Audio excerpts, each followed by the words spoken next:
Hello, survivors, and welcome to the State of Decay 2 stream. I'm your host, Geoffrey, and today we're here to talk about Update 32, which is our next minor update along the lines of Update 31, commemorating the holiday season with a few outfits and some stuff that you can earn by playing the game during the right month.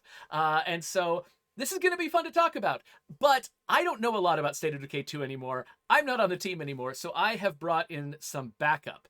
This is Eric Anderson. A lot of you know him. He's the Associate Product Director on State of Decay 2. How are you doing, Eric? I am doing excellent, Geoffrey. Thanks for having me. Oh, yeah, I'm really glad to have you here because you know things that I don't. Actually, why don't we start by having you sort of introduce your role in the team? So you started as a programmer on State of Decay 2 before release.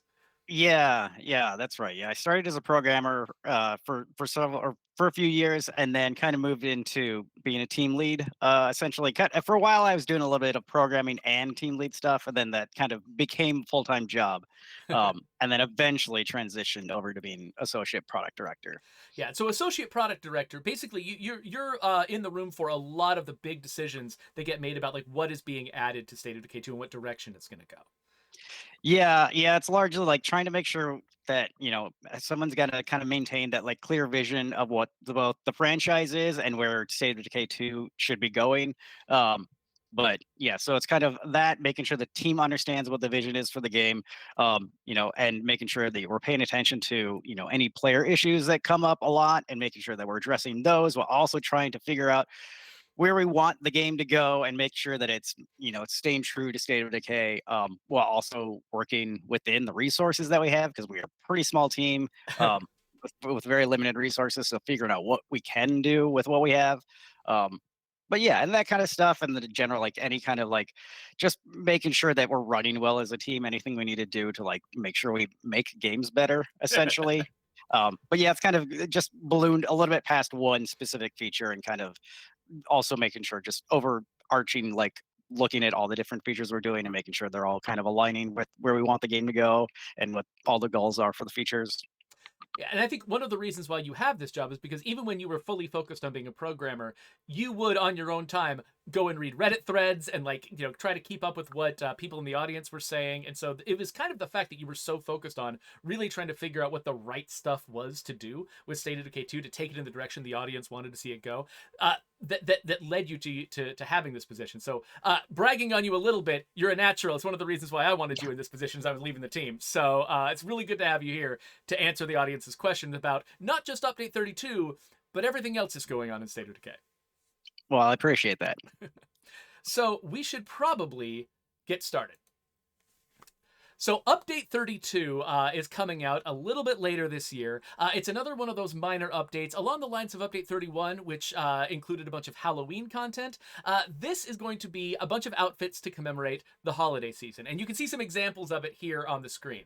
We've got the Great White Shark hoodie, which is, I believe, our third or fourth shark hoodie that we're putting into the game. It's a lighter white color, and similarly we've got this Kraken hoodie, a white Kraken hoodie. Usually our Kraken hoodies are pink or purple. This one has got this sort of stark white color that sort of goes with everything, which is nice. You can get any guns, any backpack you want, and that white shark hoodie is gonna go with it, or the Kraken hoodie is gonna go with it. So those are a couple that we've got.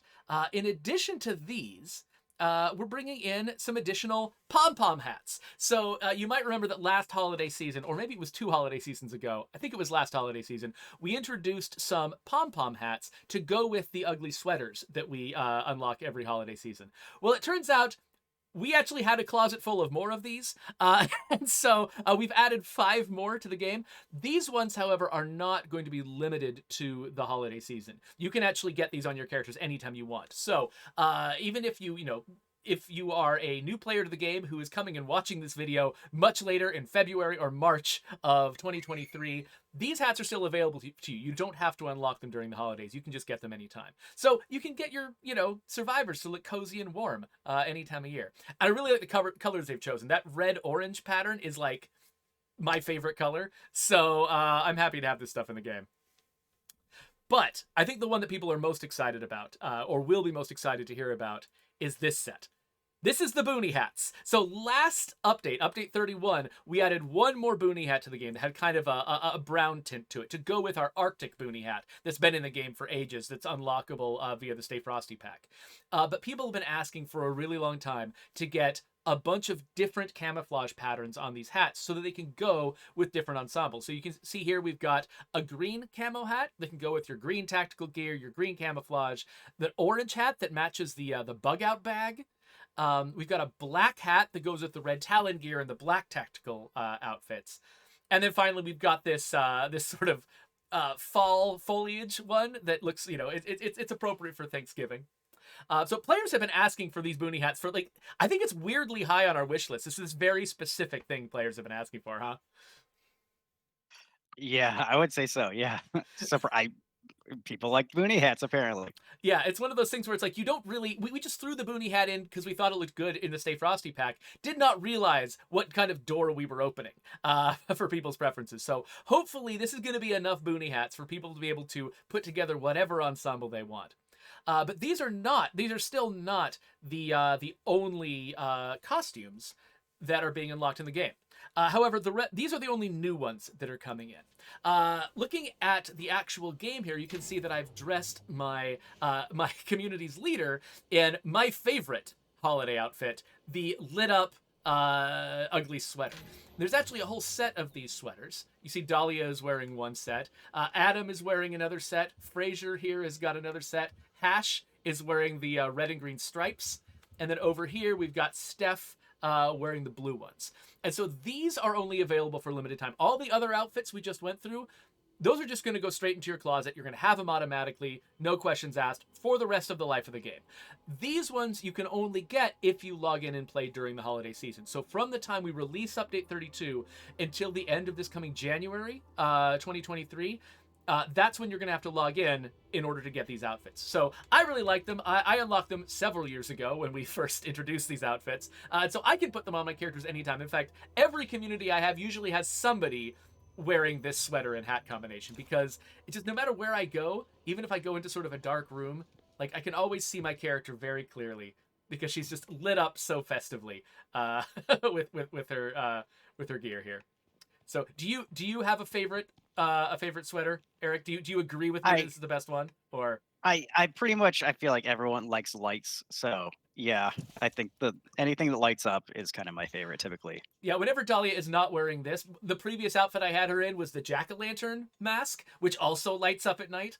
And so, yeah, there's something about sort of getting into a really dark night wearing something glowing that just makes you, I don't know, something feels special about that to me. Maybe it's just the fact that you're living in a world where no one can judge your clothing choices anymore. Society has fallen, so you can wear whatever garbage you want. And That's right. and this is it.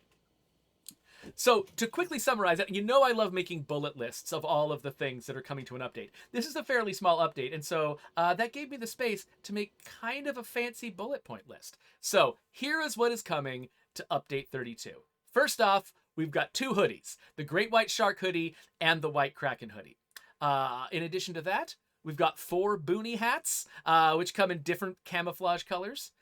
We've also got 5 pom-pom hats that go with the other winter hats that are in the game, but in a different array of colors. And you don't have to unlock these during the holiday season; you can just get them anytime. And then finally, we've got the classic holiday outfits that do unlock during the months of December and January. So that's 2 hoodies, 4 boonies, 5 pom-poms, and a partridge in a pear tree. So happy holidays, everybody. That's what you're getting in Update 32. And it's time for us to move on to some other burning questions that people have had to ask. But first, I should pop into the game and sort of set up what I'll be doing in the background while I let Eric explain some other stuff to you. So right here, I've got the Lion's Share community, which is the community I've been playing on these streams for a very long time. Dahlia here is on a mission because my community is very low on food. Also, I've let the infestations get pretty bad over here, and I felt like going and attacking some infestations and then picking up some food in some of these local food sources would probably be a good choice for me, especially because we'll be talking about the infestation update while I play. So I'm going to hop into a car, run over there, and start fighting some infestations while I ask, let me make sure I've got everything in my inventory I need. Yeah, I've got good enough stuff. Okay, so yeah, I'm gonna head out there, fight some infestations while I ask Eric some questions. So, Yeah, go for it. Eric, update 32 is about to come out, and as actually, how do I set this up?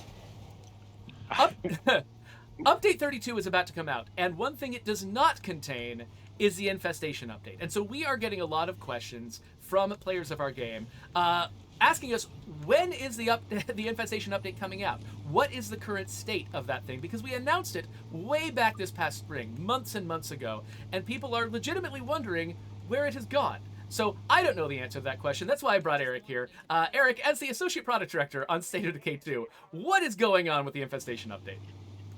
Yeah, so we when we were working on the infestation update, we did 2 pushes into the public test realm, um, and then we got a really great amount of feedback that came back from that, and so we've had a lot of issues that were like, okay, these are all these things that we want to address, but it was still a lot of work in front of us, and it's a pretty complex system. The infestations, plague hard sieges, all this stuff, they kind of interact, and it's very complex to kind of work with everything and make sure that changing one thing doesn't screw up something else.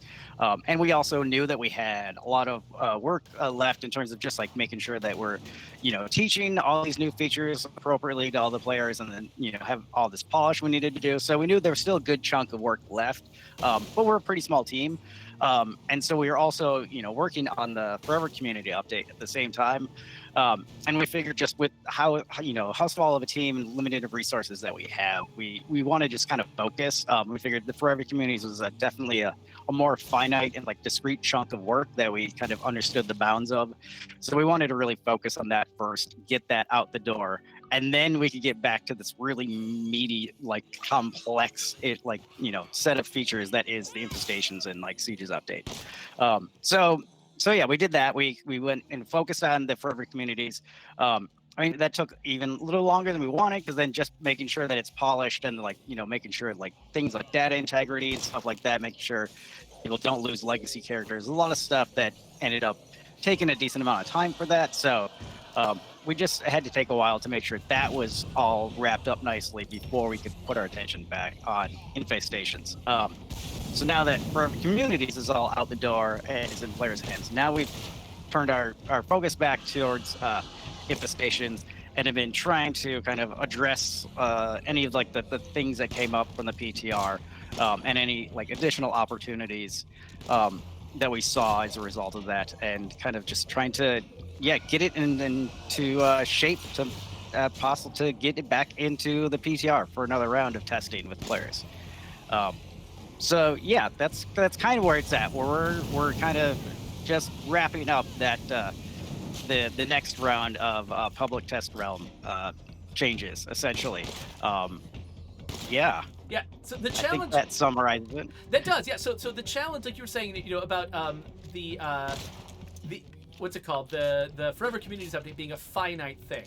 That's actually a really good important point about the infestations update, because working on the infestations is not like, for instance, planning a mission where you know exactly what you're going to ask the player to do, like how to test it, what you're going to discover. There's limits to how weird it can get.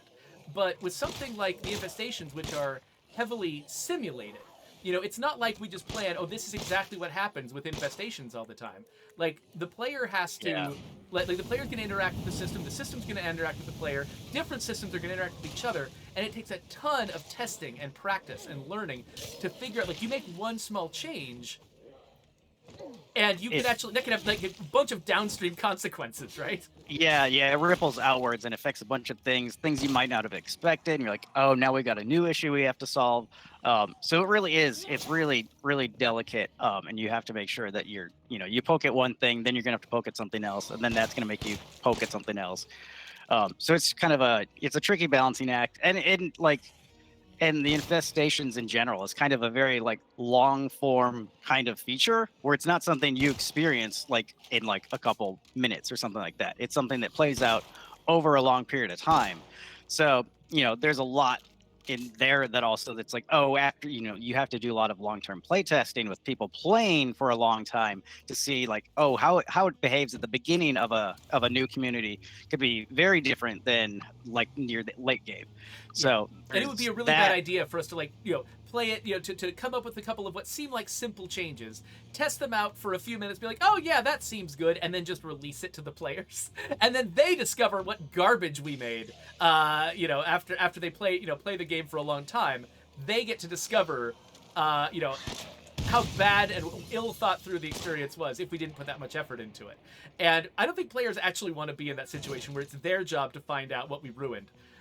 Instead of we should do that work. We should study the feature, get volunteers who get involved in our public test realm to test the feature for us, and we shouldn't put it out there to the players, to the full broad audience, until we have put the time in to make sure it's actually the experience they want to have. Yeah, and that's a big reason why we have the public test realm, because it does require a lot of iteration and seeing and just trying to account for all the different play styles different players can have, and seeing how oh, this might work really great for one set of players, but then a whole different set of players have these other issues that we didn't consider. So it's kind of this back and forth where you have to you got to make changes, get it into some players' hands, then get some feedback and see what does work, what doesn't work, what parts of the game, like late game, early game, have issues and stuff like that, and you kind of keep iterating on that. So basically, the reason why the infestation update has taken so long is because this was actually this isn't a case of something going wrong. This is a case where this feature was always going to take a lot of time to get right. This was always something that was going to need a lot of research, a lot of time. And so basically, once you sort of realize the degree of research this thing was going to take and the amount of time it was going to take, you basically decided to put it off a little bit and spend the time on something that we knew we could really deliver this year, which was forever communities. Forever communities, we knew exactly what that work was. We definitely could get it done. It required a little bit of that kind of long-term testing, but not nearly as much as Infestations did. And so basically, if players wanted to have an update this year, forever communities was going to be the best bet. And so that's what we focused our fire on that. And then, exactly. And now we're taking our time really getting the Infestation update right. Yeah. That's basically it. So right now, I'm assuming that we are not in a position to tell players when to expect the Infestations update, except that it won't be this year. The actual release, no, it will not be final this release. year. Yeah, no. Yeah, so we'll talk about the PTR in the next segment, because we really should, because there's a lot coming down that pipe too. But as far as Infestations go, I basically just, I want to thank the audience for being as patient as they have, because we told them about this in the spring. We released it into the PTR shortly after that. Players got a taste of it, and they haven't really gotten to integrate it into their game for a whole year. And we understand that's a big deal, right? That we're asking you to have a lot of patience with us, and so we really appreciate the patience that our audience has shown. And I think we can say that this is now the main focus of the team, figuring this out, getting it ready to go, and whatever time it takes, it's going to take. But the Infestation update is coming, and their patience is going to be paid off. Yeah, no, I think they'll be happy. I mean, I'm sure there's going to still be things we need to tweak here and there, but I think after coming out of that last PTR and then having, the things that we wanted to look at, and now that we've actually kind of gotten to address some of those things, I think we've got some really cool new stuff that I'm pretty excited about. All right, well, let's get on to talking about the PTR. Let's. So, for people who have joined us fairly recently in our audience, they might not actually be aware of what the PTR is. We talk about the PTR all the time. So, PTR it stands for Public Test Realm. And this is basically, it's a feature that we have on Steam, where you can opt into an alternate build of the game that's got a lot of sort of new and untested material in it. Right now, the PTR actually includes an early version of the Infestation update, for instance, which gives players the opportunity to try that out, give us feedback. We are looking at telemetry, like data that is sort of harvested from people playing the game, so we can see what kind of experience they're having, both from their anecdotal experience telling us, giving us feedback in our Discord and through other means, but also just watching the data, watching what experiences they're having, on a statistical level. We're able to learn more about the features and make them better before they go out to everybody else. So it's been a while though since we've released anything to the PTR, right? It's been months and months since there's been a new PTR build. Yeah, I mean, the last one was kind of for Forever Communities. And that was, kind of just trying to get a sense for stability and stuff like that. It wasn't kind of our full like push that we've done previously to get feedback, where the infestations, we actually did like a full survey for it the last time we did it. So yeah, it's been a few months since we put anything in there, and it's been even longer since we did like a good feedback cycle. So, but that's going to change sometime soon. So you've got some plans for the PTR. Do you want to start sort of introduce what's going on? Yeah, totally. So now that we've, been focusing back on infestations, like I mentioned, we went into the public test realm previously, and we had a survey that went out to players in the public test realm, just trying to get a sense for how the feature is landing and what issues there might be. So we got we kind of got a good sense for what kind of the trends were, what kind of the general issues that were coming up a lot with players. So we kind of had a targeted list of things that we wanted to tackle to address for the next round of PTR. So we've been kind of mostly focusing on that, basically addressing the things that came up in the last set of testing, and have been kind of just iterating on those features and trying to get them into a shape, like at least internally, where it's like these things, all the things that we want to do to address these things are up and running, and then we can get them back into players' hands and see, did those solutions do everything we intended them to do? What tweaks do we need to do? And whatnot. So we've got a good set of changes that we are getting ready now, kind of in the last stages. I mean, the public test realm is going to be obviously rougher than we intend for the shipping build, but yeah, we're basically getting to those last stages before we're ready to actually go to the public test realm again. So when are you hoping you'll be able to release a new build to the public test room? When should players be watching their calendars, watching their clocks? So our major hope is to try to get a new build into the PTR by the end of the year. We're really hoping that the players will be able to play with the new features over the holiday break. It's still something that's slightly up in the air, just because a lot of new things are coming in hot. And so, just we have to make sure it's stable and make sure things are doing what we intended them to do, and that there's no like major hiccups that we haven't foreseen.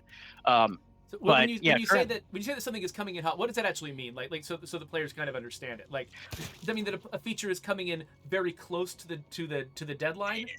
yeah, essentially, we haven't really had a ton of time after it goes in to like do a ton of play testing to make sure, it feels like exactly like we want. So I'm sure there's gonna be some rough edges and stuff like that, but just kind of making sure all the features are in that are trying to address the things that we wanted to address. So they'll be functional. It'll just be I'm sure there's going to be some like UX issues, like, oh, we didn't message this clearly, stuff like that.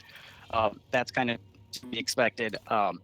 But yeah, so but overall it's coming in pretty close to the deadline.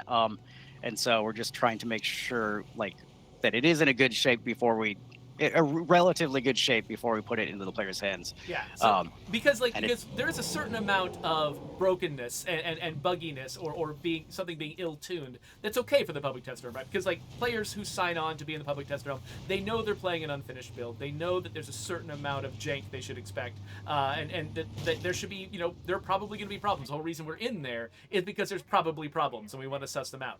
But there's still a certain amount of like, for instance, if it's crashing, we don't want to put it out in the public test realm. Like, if there's big obvious crashes that are happening all the time, things like that, there's a certain minimum amount of workingness that the build has to have before we're even willing to put it in the public test realm. And that's sort of what we're looking for right now, is just, we know that these features are coming in very close to the deadline. And if one of them, for instance, breaks the entire game and we find out about it at the last minute, we're not going to put that build out to the public test realm, and it might take till after the holiday season. So basically, we're kind of rolling the dice a little bit. We hope we can get this out in the holiday season. We hope that people can play this over the break. Oh my gosh! There's several of them. No! I like this character. Stop it! Oh my gosh! What? Okay. Thank you. Okay, Yeah. I've got a Haven device, and it just killed them for me. Woo! I almost lost one of my Nice. favorite characters. Anyway, what were we talking about? We were yeah, we're hoping to make it Yeah, by the coming holiday in hot. season, but it's coming in Yeah. hot. So forgive us if if it comes out later than the holiday season, if it comes out early in 2023 instead of the end of 2022, it's because we're rescuing you from having a bad experience with some kind of terrible, terrible bug. Yeah, exactly. Just with anything like this, yeah, you needed a certain amount of time to make sure that I mean, and I'm sure, and even when if just making sure things are stable, I'm sure there are probably just slight gameplay issues that were like, oh, we wish that we could have addressed this before going into the PTR, but it's the kind of thing it's like, but it'll still be good to get it in players' hands and we get a general sense for how things are landing and stuff like that. So yeah. Cool. Well, I mean, looking forward to sort of seeing what goes in there and seeing how players react to it during this next holiday season if things go well. Yep.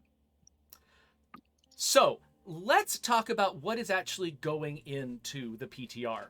Whenever the PTR does land, whether it's towards the end of this year or early next year, what's actually going to be in there? Let's start with Infestations, the Infestations update. What version of the Infestation updates are players going to get?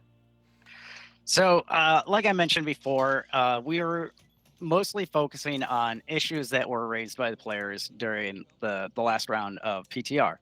And so one of those was actually a set of issues that came up was there was kind of generally just the idea that infestations that you had to deal with were cropping up like across the map and stuff like that. And so that was kind of a common player complaint, was that a lot of times they were being forced to go across the map to deal with infestations, and it was just way out of the way. It's not where they were spending their time, and so it kind of became this annoyance to have to travel across the map, and you have to spend a lot of resources to go across the map, because not only getting you're putting characters in danger, but then fuel and all that stuff. So addressing that, the fact that infestations were just often in inconvenient places. There was this kind of general feeling that it was like kind of a game of whack-a-mole, that the players would take out infestations and then they just keep popping up right back where they were. And it didn't really feel like you had a good amount of effect on the system, and then it didn't feel very reactive to what you were doing. And also generally this idea that we were part of this was trying to tie the plague hearts and infestations and sieges all together into like this one cohesive system. But some of that just wasn't clear to the players. Like they didn't it wasn't very obvious that relationship was there. And so we wanted to address those things first and foremost. And so one of the things that we did to kind of try to address all those things at once was kind of tackle this idea of plague hearts awakening. And so essentially the idea being that plague hearts start dormant, that they start out not sending out infestations, not aware of the player at all. And that by going into plague territory and doing things, screwing around, like, killing zombies, getting, the attention of the plague horde, you'd essentially would wake up that plague heart whose territory you were in. So essentially, and then at that point, then that plague heart will start sending infestations out to try to attack you. So kind of the idea here is to, not only like strengthen that connection with the plague hearts and make it feel like it's, reactive to what the player's doing, but make it clear that, okay, this is the plague hearts are what are causing this. And then their awareness of you is what's driving this. But also this, makes it so that we can keep the infestations focused on where you're actually engaging. So instead of having it just randomly spawn on the other side of the map, having, now that you are spending your time in this plague territory, you've awoken this plague heart, and now, so it's that one will be the one sending on infestations. So it's in area you are been obviously interacting with. So it kind of keeps it limited to where, you are spending your playtime, so it's not as out of the way. Is the player going to be able to tell on the map which plague hearts are awakened and which ones are not? Yeah, we have some new UI for that kind of indicates which ones are sleeping and which ones are awake. Yeah, so that's kind of the gist of it. And then once it's awake, they'll send infestations towards your base and try to siege you, kind of like before, but it keeps it a little more limited. And it also makes it so that then if you take out that plague heart that is awake, that then basically it will stop sending out infestations, and you can actually get a break from infestations. So One of the kind of ongoing mantras for the State of Decay franchise has been the idea of punctuated stillness. I think Doug Williams, our old art director, kind of always championed that idea, and that was kind of one of the core tenets behind State of Decay. And I think we've failed to deliver that with the previous version of the infestations. And so with this, the fact that you can actually take out the active plague hearts that are aware of you, and it gives you a little respite before the plague comes at you again. And it's in this way, it's you have a lot more control over it. It's like it's a consequence of your actions. So it's a less random, less feeling of a whack-a-mole because you can stop it, and it's also your fault that it happened in the first place. So that's kind of the general idea behind that. Making things the player's fault is actually a huge part of game design. Like, basically, if something goes wrong, you want to feel like you're responsible for it and that you can do something about it. It's when something is, it feels like it's not your fault, it's just happening to you randomly, that a game can get really frustrated. But thinking of it that way is, we don't usually think of it in those terms, that making it the player's fault. That absolutely is what we're doing a lot of the time. Yeah, no, exactly. I mean, it's when it's a lot harder for the player to blame the game when it's something that they have control over, and then it's because that's what you want. You don't have to feel like the things that you do actually have consequences and stakes, and but then you're also you're actually rewarded for your good actions too. So if you do are careful and you don't screw around, you don't make mistakes within plague territory, then you don't wake up anything, or if you take out a plague heart, then you're rewarded for that. So yeah, it's really I think this is the thing that I'm most excited about. I feel like it's really, I know for me, it's had a huge impact on how I play the game. I plague territory is horrifying to me now. Like it's this constant because so one of the things that we have is that if a plague screamer screams while in plague territory, then it will wake up the heart. Oh, so it makes you really have to be careful.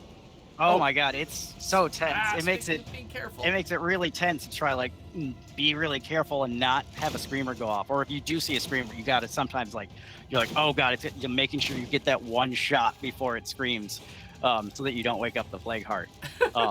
Yeah, it makes it tense being in plague territory now. I've been really enjoying. That sounds like it's going to be a lot of fun. I'm really looking forward to trying that out too. So, yeah. In the notes for the stream, you also mentioned something called reinforcement hordes. What is that? Oh yeah, that was so something else. Along the lines of trying to reinforce the idea that plague hearts are kind of what is driving the infestations. Previously in the last round of infestations for the PTR, infestations would just kind of grow on their own. Like they basically kind of had a timer that was going, and then when that timer finished counting down, then it just went up to the next severity. So to try to, instead of doing that kind of background kind of simulation, we actually decided to just kind of essentially fully simulate it. So what we do now is have the plague heart actually send out a horde that travels to an existing infestation. And then when that horde reaches the infestation, then it becomes part of the infestation and it increases in severity. So not only does that kind of tie the infestations and plague hearts together a little stronger, but it also gives you another opportunity for kind of preventing them from growing. So it gives you another point in the system where you can poke at and have an opportunity for counterplay. Oh, gotcha. Okay, so yeah. That makes a lot of sense. So that means that basically instead of just the hordes only spreading and adding new infestations or causing sieges, now a lot of the hordes are just reinforcing existing infestations. I imagine, does that slow the growth a little bit too, so that you don't have as many moles to whack as the infestations are popping up? Yeah, a little bit, and that was kind of part of the idea as well. Is it does lengthen things, especially as they get farther across the map. It's harder for them to reinforce. It takes more time to reinforce things across the map. Oh, that's right. So these reinforcement hordes, can they only spawn from plague hearts, or can they spawn from one infestation to another? They actually can go from one infestation to another. So basically, we have kind of this system of parentage with the infestations, where one infestation can send out a horde to infest a new site, which we had previously. But now that one also has the option of reinforcing any of its children infestations. So it can give up one of its severity levels to then send out a horde to then, reinforce its child heart or child infestations.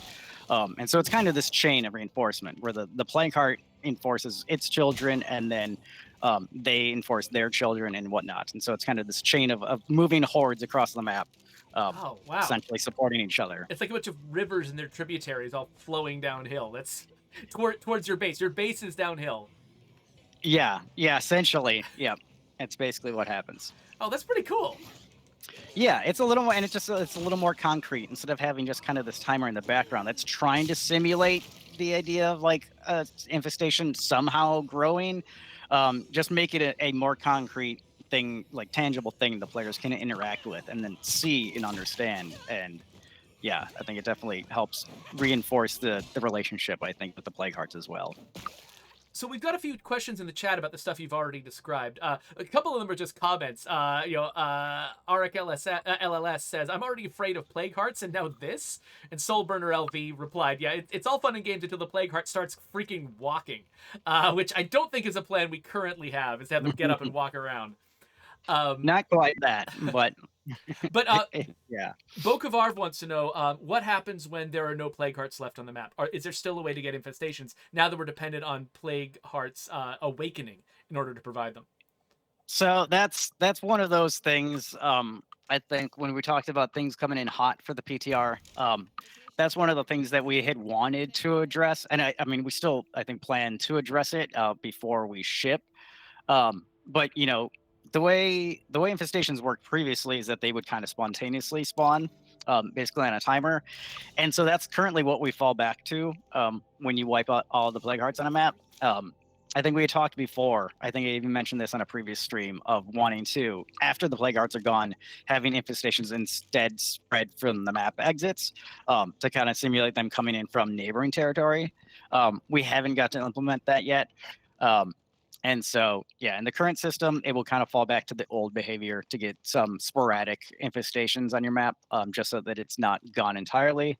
But I think that's still something we need to address after the PTR. And there's also, you know, things that we have to address within that. I think what we might have in the PTR might actually be a little funky, because one of the things we did for this whole like plague heart awakening and kind of parentage like system that we implemented is that if you kill a plague heart, then all its children infestations will wither away and eventually die on their own. So they need to be supported by their parent. And so you have this option of taking out the source of everything to kind of like, especially if things get out of control, it's a great way to kind of like go to the root of the problem and not have to take out every single infestation. But it does have consequences where I think we still have issues with you know, the end game where you've cleared all the plague hearts and now we're spontaneously spawning them. I don't think it quite handles it the way we want with this whole like lack of a parent plague heart thing. So now I think those might actually wither and die. So that's something we know we have to address. It's going to be a little funky in the PTR. We're aware of that and we're going to address it, but it's just one of those things. It's like, yeah, that's kind of an issue that came up at the last minute that we realized. So it's still going to be, yeah, it's going to be a little funky for the PTR, but it's still something we want to take a look at after we actually get that new build pushed out.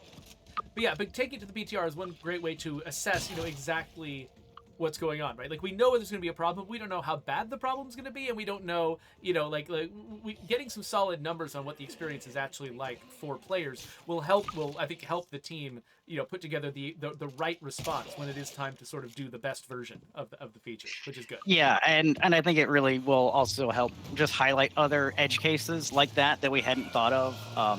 You know, when we make changes to the system, there's, you know, a lot of side effects, especially in a very complicated systems heavy game like State of Decay. So I'm sure there's going to be more things that we haven't thought of that we're going to need to address, and that's what the PTR is great for bringing those to the forefront. So, Sunny Games raised the question, what happens with the Plague Heart Awakening feature? What happens when you're playing in the lethal zone and there's just a bunch of hearts all on top of each other? If one screamer goes off, will they awaken like 5 hearts at once? It can, yes. You can get yourself into some bad situations in lethal. You have to be I'm sure Joe can talk to that a lot. But I mean, it's something we're constantly tuning also is like what the different triggers are, and you know, we have it's also tunable across difficulty. So that's one of the things I think we're going to try to get from the PTR is like how easy or difficult is it to awaken plague hearts on the different difficulties? Like, is it too easy to wake up too many? Is it too easy to avoid awakening any? So it's a constant kind of balancing act there to make sure that it actually feels right. But it's definitely trickier on like something like lethal where you have a lot of dense plague territory. You gotta be even more careful. So yeah. So another point that you raised in our notes was about how sieges are triggered. That might be another thing that's changing the PTR. Do you want to talk about that? Yeah. So that was one of the other things that came up from the last round of PTR was kind of the idea, the way that sieges were being launched just felt a little funky. Like it was kind of this like once you had infestations that got within range of your base, they kind of sent this constant trickle of siege hordes towards your base.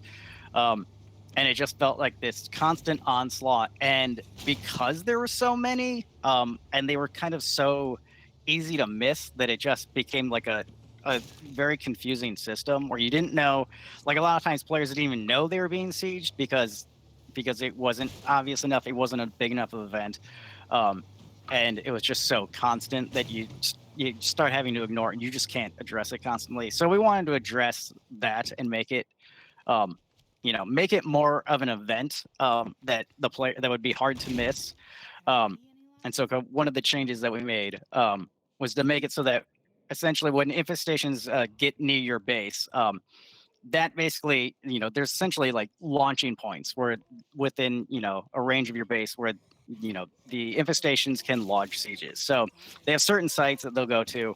And then those are like the launching points. And basically that's kind of what matters for determining whether a siege can happen. And basically what happens now is when it decides that it's time to launch a siege, instead of it being each individual infestation launching their own siege hordes whenever they feel like, it's kind of this coordinated effort. And so it's like the system as a whole kind of decides, okay, it's time, we're going to siege the player. And then all those nearby infestations launch hordes at the player's base. And previously it was basically the siege mission would kick off and it was just we'd spawn zombies kind of around the player's base and they just randomly kind of trickle in. So now it will actually send hordes towards your base from all these nearby infestations. And then basically when the hordes get to the edge of your safe zone, they'll stop and they'll wait for the other hordes to arrive before they march in. And you'll actually hear like the screamers, like as they're sitting there waiting for their buddies to arrive, the screamers will start screaming. And just almost like this, like pre-war battle cry. It's pretty horrifying. It sounds pretty like creepy. You're in your base. No, it's great. Like the first time I experienced, I couldn't see what was happening, but I just heard these screams all around me, and it was pretty terrifying. And then they'll wait, and then once all their buddies have gotten to the edge of the safe zone, then they'll all march in together. But they're actual hordes this time instead of randomly spawned zombies. And then they'll send out waves of them depending on the severity of the infestations that are around. That'll be like essentially the number of waves that they can send out. But again, it's about taking it from this kind of like abstract kind of background simulation to turning it into a more tangible like representation of this stuff. So them actually sending hordes from the infestations themselves. So will those hordes contain like the same like freaks and things that would normally come with an infestation? For the most part, that's another thing I should touch on. We've also tweaked what is in an infestation. So previously it was just screamers and regular zombies. We've added all sorts of freaks to infestation now as well. No, that was something else that came out of the feedback, was wanting just better variety infestations and making them a more interesting challenge to tackle. So along with that also means that what gets sent to your base is also more interesting and scary. So yeah, but it's basically made up of the zombies that are in the infestations themselves. So depending on what that makeup is, so it's a little more 1-to-1 of the infestations to the actual sieges now. It's a little bit more simulated, less random, which sounds great actually. Yeah. No, it's pretty great. I've always found the previous versions of sieges to be a little, I don't know, I don't want to say boring, but boring.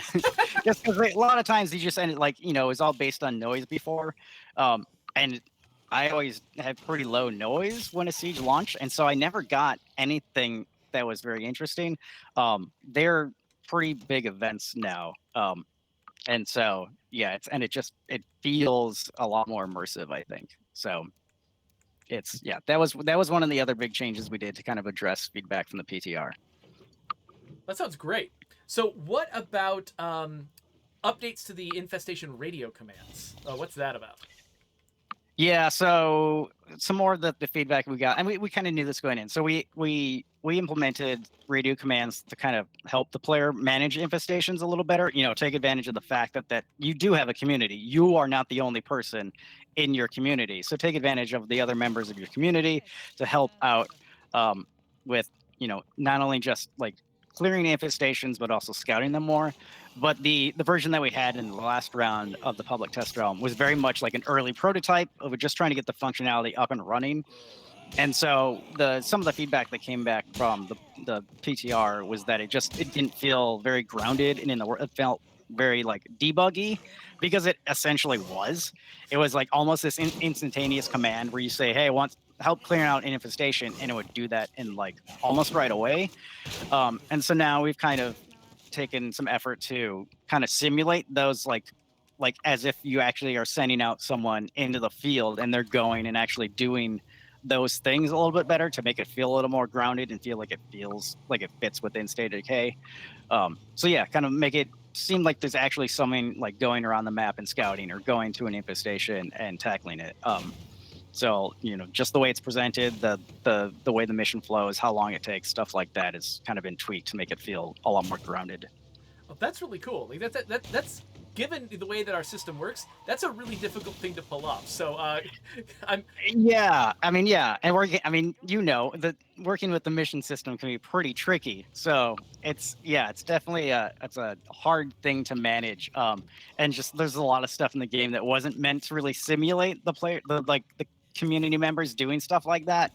But I think it's great because that's kind of State of Decay 1 did that a bit. They did a little bit more of that simulating community members going out and actually doing things around the map. So I think it's great that we're actually starting to bring back some of that and kind of take advantage of the fact that you have a full community and not just you. So yeah, I think that's also coming on really well. I'm liking that.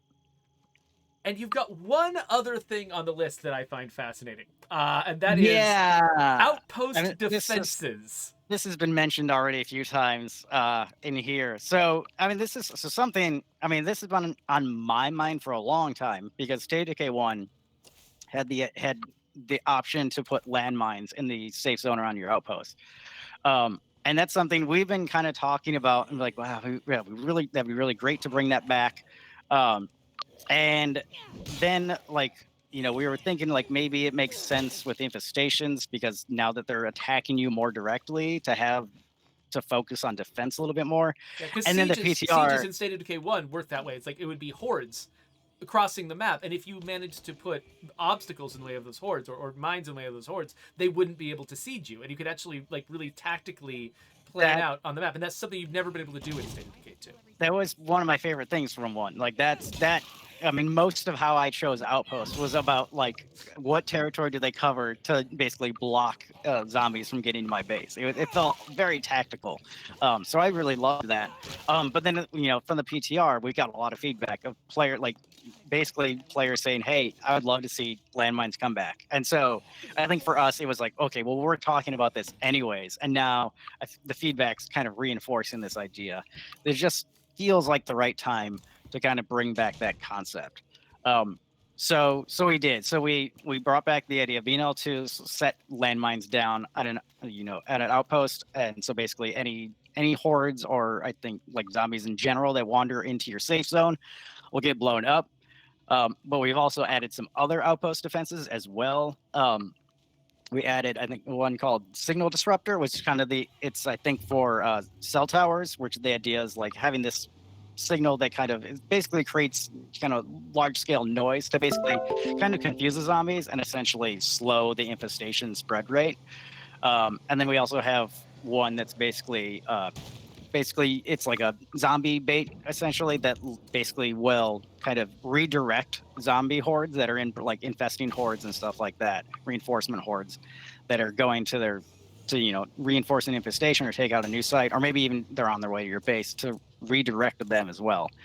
So we've got a few new sets of options for outpost defenses and ways to kind of fight back against the infestation system without it just being manual combat. So trying to give you a little more strategic options and just things I think that are just a little more fitting for the fantasy as well.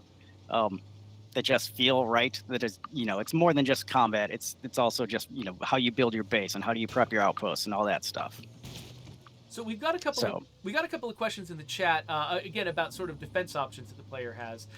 Christian Coates and Emeraldkin both want to know how does the Haven device work in this new world? What does it do with sieges? that's something. So that's one of the things I think, and mostly will be worked on after the PTR. That's just it wasn't one of the main things. We just had so much other high priority things that we were working on that affect everyone that we needed to nail out. It's always been so kind of a weird new layer, like sort of a special case exception on top of the siege system, and so keeping it there, it feels like the right move. Yeah. And it's something that after rework the system, we realized we're gonna have to change how the Haven device works, because it was built around the way everything else worked prior. And a lot of that stuff just doesn't make sense anymore. So we're still kind of we have some good ideas of what we're going to do to it. It's probably not going to be as OP as it was before, I would say. Yeah. 'Cause before it entirely prevented sieges. I think it'll probably help mitigate them a lot, but it might not be as powerful. And but we still sieges are sort of a bigger and rarer sort of event, and that feels more appropriate. Like in the current version of the game that's just out there live in the world right now, sieges happen on a regular clock. They're really common. They're really frequent. And just making them go away felt like the right move. But if they're the pinnacle of a simulated event, and the way that you're talking about changing them, where it's instead of it just happening all the time whenever a horde shows up, they're coordinated. They're happening at certain times. They feel like a really big event. Having them just be mitigated by the Haven device feels totally in bounds to me. Yeah, so we haven't done much to the Haven device, really anything for this PTR build. I think the moment to moment experience will largely be the same, because the Haven device, it will, after a certain amount of time, it will pop zombie heads. So that's still in place. And I don't even with I think especially with the kind of large scale sieges that we have now, I think it'll be less, because you've got a bunch of zombies coming at once. It popping zombies kind of slowly, it'll be helpful, but it's not, even now, I don't think it's going to completely mitigate the siege entirely. But it's also, I think it's the away from base experience of when you're away from base. I don't think we haven't addressed that at all, so that it probably won't have really any effect in this current PTR build, but that's something we're going to address before we ship. Yeah, they remind me. There was something else about the sieges. Oh, one of the other things we're doing, it reminded me, I didn't touch on this for the sieges, is that we're also, so previously with the way sieges worked is that if you weren't there when the siege mission launched, then it basically it subtracted 3 ammo from you, and said, okay, the community members defended the base, you lose 3 ammo, and that's that. Everything's fine, which yeah. meant that, like, if you were like 5 seconds late to getting to your base for that siege, you missed, it just disappears, and then you pay all the penalty. Now what we're doing is kind of rolling out the consequences for a siege as the waves progress. So if you miss, like, say, the first wave of a siege, it'll be like, oh, so and so got injured, or some consequence for that first wave. But then you can still arrive late to a siege and participate in the remaining waves. So it's kind of, even when you're away from the base, it simulates the siege still going on, so that you can be late to a siege and you can, like, have that feeling of like, oh, I arrived right at the last minute and I saved the day, instead of it being like, oh, I was 5 seconds late and so it's over. So that was something we're addressing as well, which I'm really looking forward to. Yeah, that sounds like a really big improvement. We had another question from the chat. Let's see here. Who was it that did this one? Somebody asked, Oh yeah, there we go. MRD Gaming wants to know: does the loot in a plague heart change after it gets awakened? Like, is it now a harder plague heart that gives you more prizes, or is it the same no matter when and how you kill them? And can you stealth kill plague hearts? Is another question that we've got from Ice. You can't. No, you can't. I mean, you can't stealth. So attacking a plague heart directly is one of the triggers that is 100% that if you hit it at all, do any damage to it, it will wake up the plague heart. Um, so I don't think it's possible really to stealth wake up a plague. But so no, we don't have any different loot for the plague heart.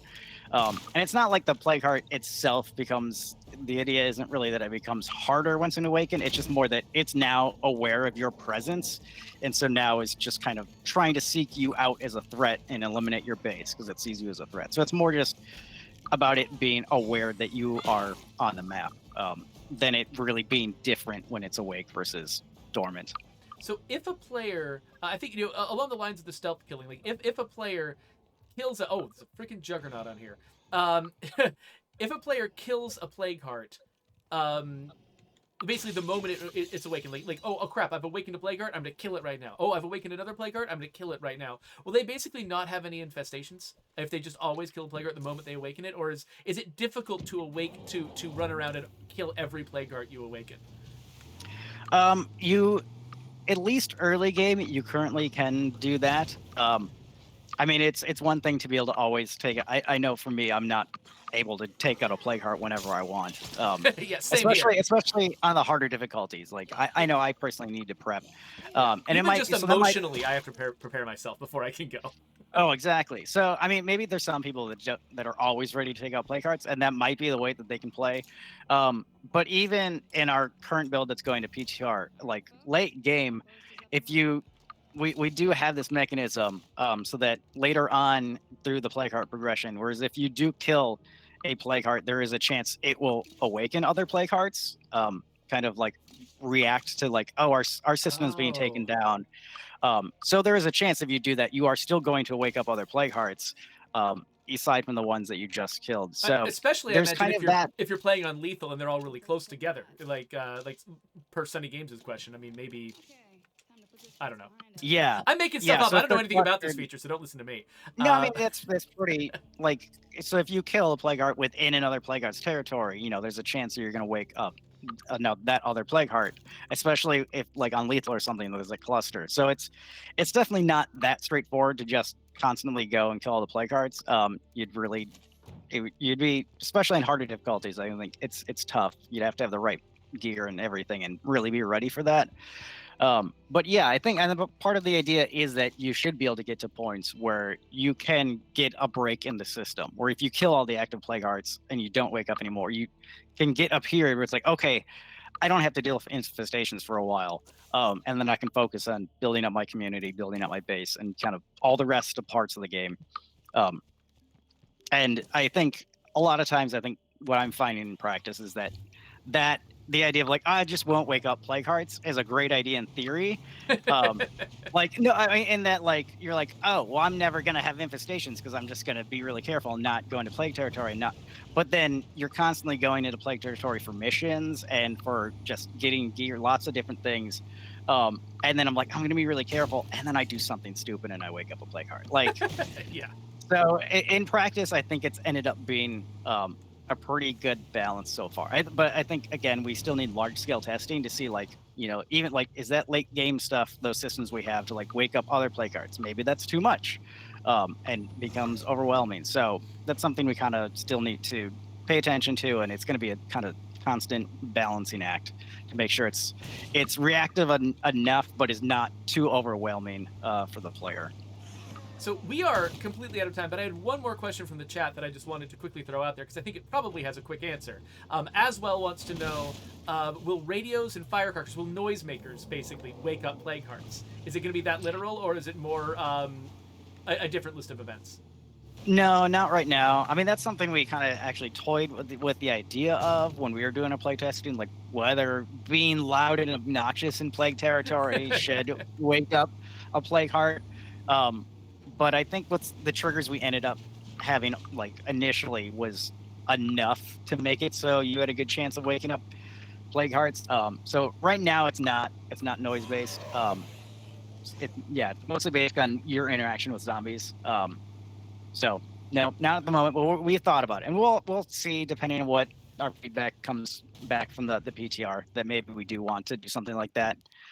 If we do need more triggers to let you wake up plague hearts, but Yeah, like if you currently no. like if you get a bunch of data that shows that players are just never waking up plague hearts, then you're going to want more triggers. But we have to see how players actually behave in the wild, because you all playtesting the game internally, you know how you planned the features. You're going to kind of play the ideal way whether you like it or not.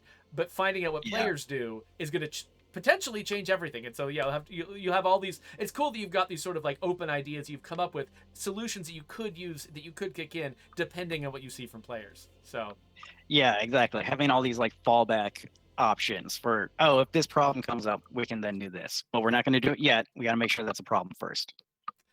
absolutely. Well, thank you so much for spending all of this time with us, Eric, and sort of filling us in on what's going on in the PTR. I know that the audience, I mean, there's the chat is hopping. I'm sorry, audience, by the way, that I was not able to get all of your questions. I grabbed the ones that I could that seemed like they were relevant, but we are just out of time. So feel free, by the way, to to ask us questions on social media. Follow us at State of Decay.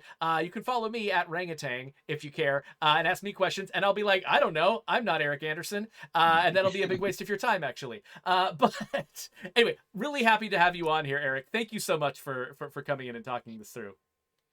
Thanks for having me. It's always fun, so I appreciate it. Well, let's wrap this up and get out of here. So our last stream of 2022 is going to be on December 5th, and then we're going to take a nice holiday break and be back to see you again in the new year, probably around, I think, January 9th. So if you're marking your calendars, there's where you mark them. Our last stream is probably going to be a year in review with me and Brant and Joe, just sort of going over what's happened in State of Decay 2 this year. And I guess we'll see you there. See you later. After 20 seconds of looking at this shark hoodie guy, check him out and all the clickable buttons around him. Oh, aren't they great? Can't you see them all? They're beautiful. This is the best part of the whole show.